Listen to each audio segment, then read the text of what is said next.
Dalam beramal hendaknya didasarkan kepada niat yang ikhlas dalam wujud amal-amal soleh dan ihsan, serta menjauhkan diri dari perilaku riya, sombong, israf, fasad, fahsya, dan munkar. Artinya dalam beramal itu diharapkan apa? Ikhlas. Nah makanya syaratnya ibadah diterima sebagai amal ibadah kalau ada dua unsur. Satu, diniatkan karena Allah. Yang kedua, dilakukan sesuai dengan perintah atau sesuai dengan contoh. Dua unsur ini kalau kalian melakukan itu maka menjadi sebuah amal ibadah. Kalau tidak diterima. Contoh ya, kita sudah sholat misalnya. Sholat itu benar dimulai dengan niat, lalu takbiratul ihram terakhir ditutup dengan salam. Bener kabeh. Tapi karena niatnya bukan lillah, maka itu muspro, tidak akan diterima. Quran yang tenang ada. Fawailul lil musallin alladzina hum an salatihim sahun alladzina hum yuraun. Celakalah orang yang sholat. Sholat kok celaka sih? Karena mereka lalai dalam sholatnya dan riya. Riya itu berarti pamer, bukan lillah. Itu jadi celaka. Sholat itu celaka, pamer enggak itu. Maka di sini diharapkan semua itu dilakukan dengan ikhlas. Kalau ikhlas, panjenengan tahu, ikhlas itu bisa menjadi sebuah kekuatan yang dahsyat. Sehingga diceritakan di dalam sebuah kisah itu, ada seorang pelacur memberi minum anjing. Rasulullah ngomong, "Gila, mlebu swarga."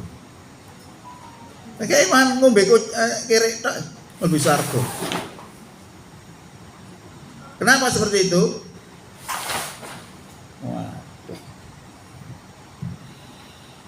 Karena pelacur ini tadi di dalam dalam memberikan minum tadi melibatkan Allah di dalamnya. Artinya dilakukan dengan ikhlas karena Allah, maka menjadi suatu ibadat yang mendapatkan pahala yang diterima menjadi dahsyat. Lalu pahala yang hebat ini dihadapkan dengan dosanya pelacur tadi. Nah, dosanya pelacur yang begitu besar tadi dihancurkan, diterpedo oleh pahala yang maha akbar kita. Hancur menjadi nol. Ya pantas, kecuali kalau dia melakukan perbuatan dosa lagi ya dosa mana. Tapi saat itu sudah hancur berkeping-keping karena dalam melaksanakan amalan itu dengan ikhlas karena Allah. Kalau dilakukan dengan ikhlas karena Allah punya kekuatan yang luar biasa. Nah, yang perlu kita pahami. Lanjut. Nah, dalam ibadah beribadah yang tekun dan menjauhkan diri dari jiwa nafsu yang buruk sehingga terpancar kepribadian yang soleh. B. Melaksanakan ibadah mahdhah dengan sebaik-baiknya. Dan terus lanjut, menghidup suburkan amal nawafil ibadah sunnah sesuai dengan tuntunan Rasulullah SAW. D. Menghiasi diri dengan iman yang kokoh, ilmu yang luas, dan amal soleh yang tulus sehingga tercermin dalam kepribadian dan tingkah laku yang terpuji. Nah, itu terkait dengan apa tadi itu? Masalah ibadah tadi ya. Lupa tadi. Balik nanti. Nah, dalam ibadah. Lanjut. Terus dalam muamalah dunawiyah, setiap warga Muhammadiyah senantiasa berpikir secara burhani. Burhani pendekatan tekstual dan kontekstual. Ya. Senantiasa berpikir secara bayani, pendekatan dengan fakta dan rasio. Lanjut. Irfani, pendekatan dengan hati nurani yang mencerminkan cara berpikir yang islami yang dapat membuahkan karya-karya pemikiran maupun amalia yang mencerminkan keterpaduan antara orientasi hablum minallah dan hablum minannas, maslahat bagi kehidupan umat manusia. Lanjut. Setiap warga Muhammadiyah harus mempunyai etos kerja Islami seperti kerja keras, disiplin, tidak menyia-nyiakan waktu, berusaha secara maksimal, optimal untuk mencapai suatu tujuan. Kalau kita kepingin sukses di dalam mencapai satu tujuan, syaratnya ada 3. Ya. Tanamkan visi. Visi itu apa sih? Visi itu angen-angen, keinginan, atau dalam bahasa lain duwe impian. Nah, kudu duwe. Saya harus jadi dokter misalnya. Itu impian. Saya harus jadi mubaligh, impian. Terus impian ini dikerjakan, membuat action untuk mencapai tujuan itu apa, kemudian dengan sungguh-sungguh. Jadi 3 item ini kalau kita ingin sukses itu sukses. Contoh ini kasus saya nih. Saya dulu itu tahun 1880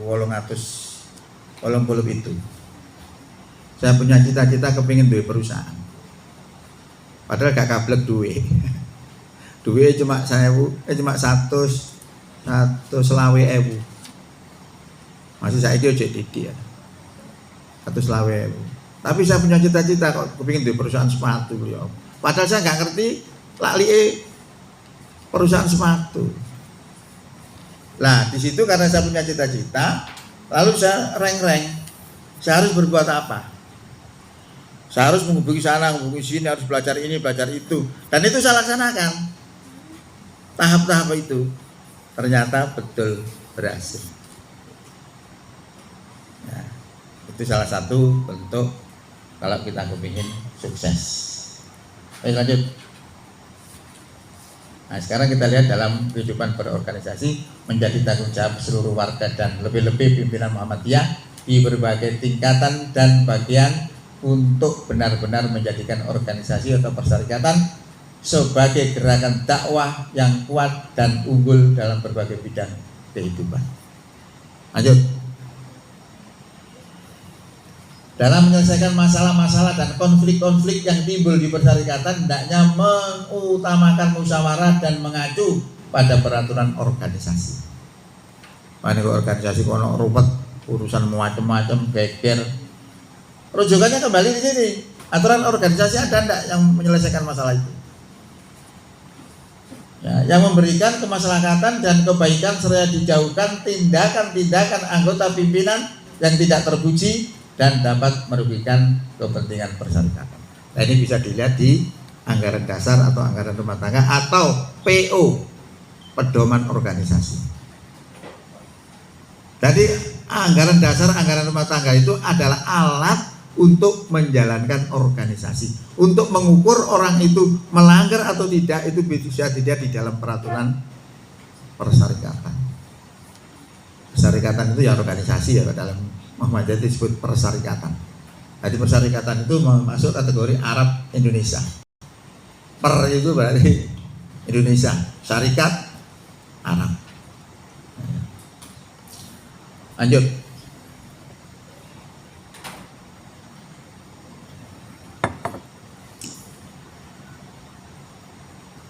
Amal usaha Muhammadiyah adalah salah satu dari usaha-usaha persyarikatan untuk mencapai maksud dan tujuan persyarikatan, yakni menegakkan dan menjunjung tinggi agama Islam sehingga terwujud masyarakat Islam yang sebenar-benarnya. Nah, ini kalau kalian dapat pertanyaan, untuk apa sih? Umum itu apa saja tadi? Rumah sakit, ada masjid, ada sekolahan, ada panti. Untuk apa itu didirikan? Didirikan adalah untuk mencapai maksud dan tujuan persyarikatan. Jadi untuk menunjang tujuan Muhammadiyah, yakni menegakkan dan menjunjung tinggi agama Islam sehingga terwujud masyarakat Islam yang sebenar-benarnya. Ini adalah tujuan Muhammadiyah. Maka kalau ketua-ketua AUM tidak memahami ini, biasanya dipikirkan hanya uang dan uang. Maka persyaratan ketua AUM itu harus Islamnya baik, kemuhammadiyahannya baik. Ketika tidak seperti itu, yang terjadi akan beda. Itu sudah terbukti dalam perjalanan Muhammadiyah. Lanjut. Oleh karenanya semua bentuk kegiatan amal usaha Muhammadiyah harus mengarah kepada terlaksananya maksud dan tujuan Muhammadiyah. Ya. Maksud dan tujuan persyarikatan. Dan seluruh pimpinan serta pengelola AUM berkewajiban untuk melaksanakan misi utama Muhammadiyah itu sebaik-baiknya sebagai misi dakwah. Ini kalau BPAJ itu aja nih kan nggak pernah membuat laporan. Seluruh AUM itu sebenarnya membuat laporan, baik itu masjid, sekolah, panti harus membuat laporan ke PDM. Nah karena nggak pernah, dia merasa tidak terkontrol, akhirnya menjadi raja kecil. Dia merasa dia bisa berbuat semaunya sesuai dengan keuangannya. Itu yang terjadi. Nah kalau sudah terjadi seperti itu, biasanya mesti banyak pelanggaran. Karena tidak ada yang mengingatkan. Nah, periode sekarang ini sebenarnya periode dandan di sekolah, dan dari masjid, dan macam-macam. Lebih berat. Nah, di Jarno itu ya gak apa-apa. Tapi ya pancet, tidak ada perubahan. Lanjut. Status amal usaha Muhammadiyah. Amal usaha Muhammadiyah adalah milik persyarikatan. Jadi apa yang dimiliki panti itu miliknya Muhammadiyah semua. Apa yang dimiliki oleh sekolah semua milik Muhammadiyah. Apa yang dimiliki oleh masjid semua adalah miliknya Muhammadiyah. Siapa yang mengatasnamakan Muhammadiyah, maka itu menjadi milik Muhammadiyah. Maka di dalam pendaftaran aset-aset seluruh organisasi, maka Muhammadiyah termasuk organisasi paling kaya. Karena sistem pencatatan aset itu seluruh harus milik Muhammadiyah. Di tempat-tempat lain enggak, biasanya dimiliki oleh kiai-kiainya, sehingga tidak terdata dengan sempurna. Persyarikat bertindak sebagai badan hukum yayasan dari seluruh amal usaha, sehingga semua bentuk kepemilikan persyarikatan hendaknya dapat diinventarisasi dengan baik serta dilindungi dengan bukti kepemilikan yang sah menurut hukum yang berlaku. Lanjut, ada titik dalam. Karena itu setiap pimpinan pengelola Muhammadiyah di berbagai bidang dan tingkatan berkewajiban menjadikan amal usaha dan pengelolaannya secara keseluruhan sebagai amanat umat yang harus ditunaikan dan dipertanggungjawabkan ya, dengan sebaik-baiknya. Lanjut. Pimpinan amal usaha Muhammadiyah diangkat dan diberhentikan oleh pimpinan persyarikatan dalam kurun waktu tertentu. Lanjut. Dengan demikian pimpinan amal usaha dalam mengelola amal usahanya harus tunduk kepada kebijaksanaan persyarikatan. Nah ini. Nah karena mereka tidak terbiasa menggunakan sistem seperti ini, sehingga kadang-kadang masih dielingno angel. Itu yang terjadi. Tidak menjadikan amal usaha itu terkesan milik pribadi atau keluarga yang akan menjadi fitnah dalam kehidupan dan bertentangan dengan amanat. Lanjut.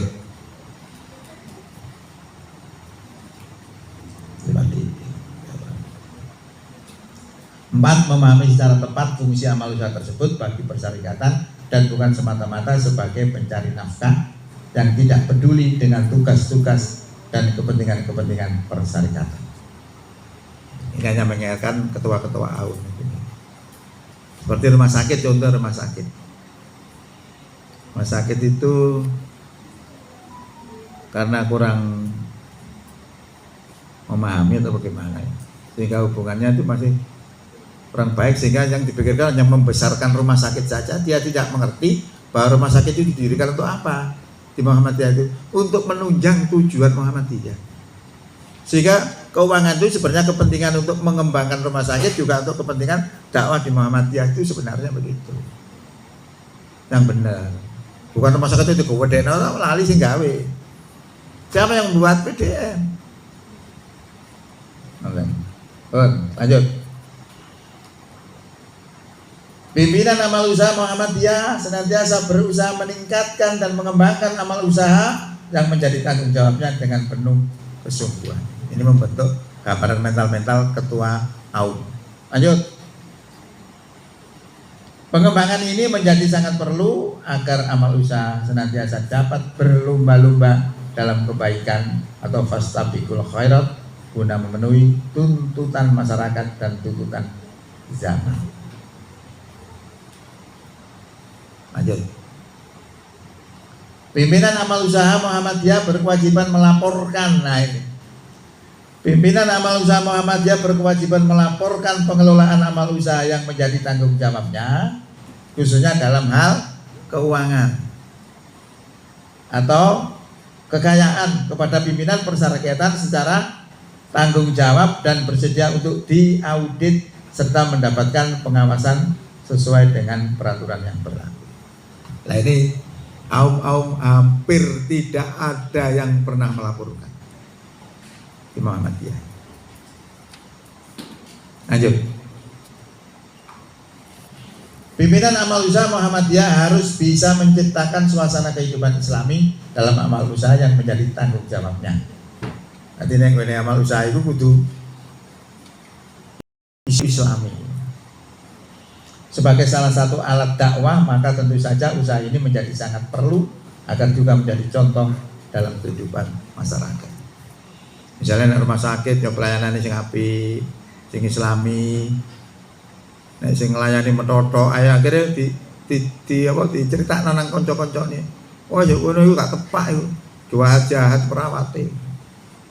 Jadi gak payu. Itu salah satu contoh. Lanjut. Karyawan amal usaha Muhammadiyah adalah warga atau anggota Muhammadiyah yang dipekerjakan sesuai dengan keahlian atau kemampuannya. Sudah habis ya? Sudah habis. Lanjut. Sebagai warga Muhammadiyah diharapkan mempunyai rasa memiliki dan kesetiaan untuk memelihara serta mengembangkan amal usaha tersebut sebagai bentuk pengabdian kepada Allah dan berbuat kebajikan kepada sesama. Sudah habis ya? Tidak, masih sudah habis ya?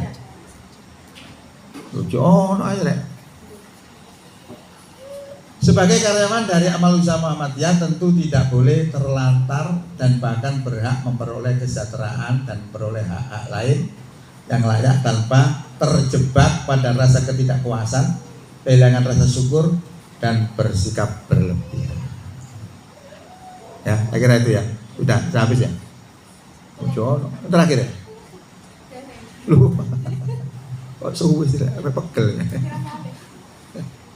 Seluruh pimpinan, karyawan dan pengelola amal usaha Muhammadiyah dibiasakan melakukan kegiatan-kegiatan yang memperteguh dan meningkatkan takarrub kepada Allah Subhanahu wa taala. Tetap bercorak keislaman. Lanjut misalnya dan memperkaya rohani serta kemuliaan akhlak melalui pengajian, tadarus serta kajian Quran dan as-sunnah dan bentuk-bentuk ibadah dan muamalah lainnya yang tertanam kuat dan menyatu dalam seluruh kegiatan amal usaha Muhammadiyah. Lois ya. Jadi intinya seperti itu. Nanti pelajaran PAW itu mengatur ya apa sih kita itu sebagai orang di Muhammadiyah itu untuk bersikap. Ini masih cuma 3 ya. Nanti mau macam-macam sampai bagaimana berkeluarga, bagaimana bertransaksi, bagaimana hubungan manusia orang beriman dengan orang non muslim itu semua diatur. Sehingga nek niteni Muhammadiyah wong ini, oh berarti Muhammadiyah itu. Itu ya. Bon, saya kira itu barangkali ada yang dipertanyakan monggo.